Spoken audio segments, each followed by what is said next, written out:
Hello, welcome the students of class plus 1. Today I am going to start the properties of the vector addition.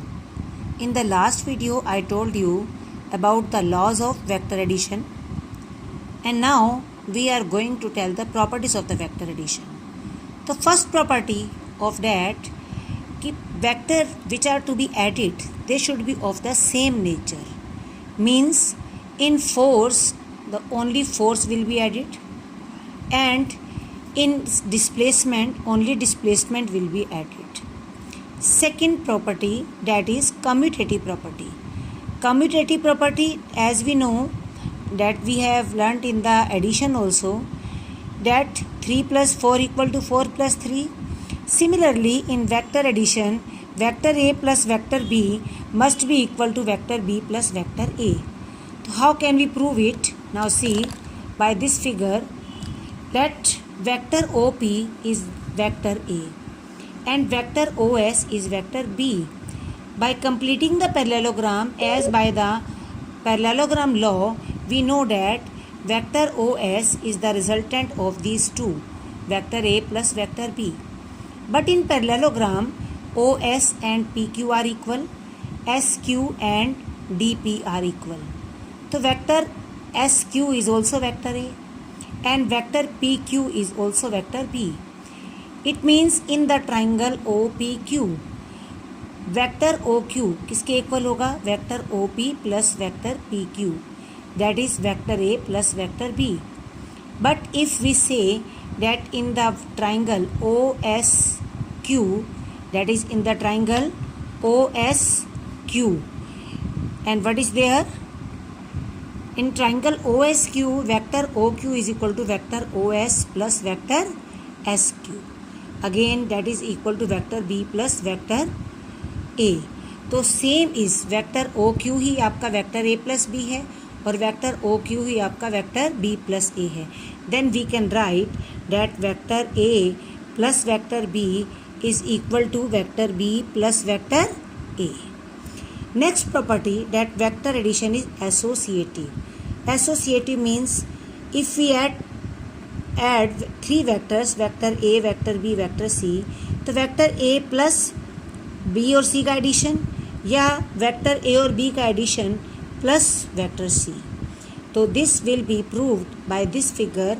तो let us suppose this is the vector A and this vector PQ is vector B and vector QS is vector C. तो vector OS, this will be the resultant, as according to the definition, resultant is always from the tail of the first to the head of the last. And but in the triangle OPQ, what is vector OQ? Vector OQ is vector A plus vector B. तो अगर हम ये triangle देखें vector OSQ, इसमें अगर हम देखें तो vector OS is equal to vector OQ plus vector QS. तो what is vector OQ? Vector A plus vector B और ये है वेक्टर C. तो डैट इज वेक्टर OS किसके इक्वल हो गया? वेक्टर A प्लस B और फिर उसमें vector C. But in the triangle vector PQS, vector PS किसके इक्वल हुआ? Vector B plus vector C, as this is vector B and this is vector C. And in the triangle OPS, vector OS is equal to vector OP plus vector PS, means vector A में vector B और C का addition. तो again we get the vector OS. It means we are getting the vector OS in two ways, either by OQ plus QS or by OP plus PS. In both the cases we get vector A plus vector B plus vector C, और या vector A में vector B और C add कर दो. तो this is associative law. Now there are certain numerical problems based on the river and boat problem. I want to tell you student that when the boat floats in the river, then boat always flows with the resultant velocity of boat and river. If this is the river velocity and boat is also flowing with certain velocity, तो boat will go with the resultant velocity of boat and river.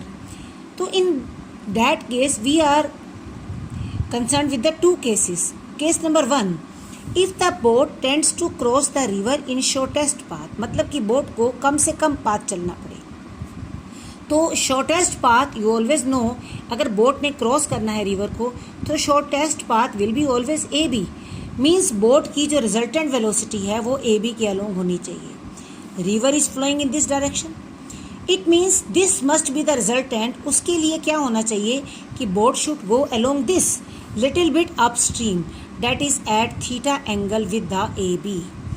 तो this is boat river velocity and this is velocity of boat at theta angle. So by parallelogram law, this AB will be the resultant, that is the resultant velocity of boat. So we can get that at what angle the boat should row up, and that in the triangle ABD, so this angle we can find out the sin theta equal to BD upon AD. This BD is equal to AC. This is V2. This is the velocity of river. So this is also the velocity of river. So that is perpendicular and this is hypotenuse. So we can get sin theta equal to BD upon AD. So by this we can find the angle theta with the help of log table. And how can we find the resultant velocity of boat? In the triangle ABD, just by the Pythagoras theorem, the V must be equal to V1 square minus V2 square का क्या? Under root. And this is V1 square minus V2 square under root. Now how much time the boat will take? That is the distance upon velocity. What is the distance the boat has to travel? And this is the width of the river, and that is represented by S. Distance upon velocity. Velocity कौन सी? जो AB के along है. AB के along boat की resultant velocity है, that is V. तो S upon V. Case 2. If boat tends to cross the river in shortest time, चाहे उसका पाथ ज़्यादा हो जाए बट बोट की जो क्रॉस करने का टाइम है that should be shortest. In that case boat should tend to rope straight, that is perpendicular. Boat को इधर ए बी के अलोंग ट्राई करना चाहिए. And this is the river velocity and this is boat velocity, and this will be the resultant velocity of the boat according to parallelogram law.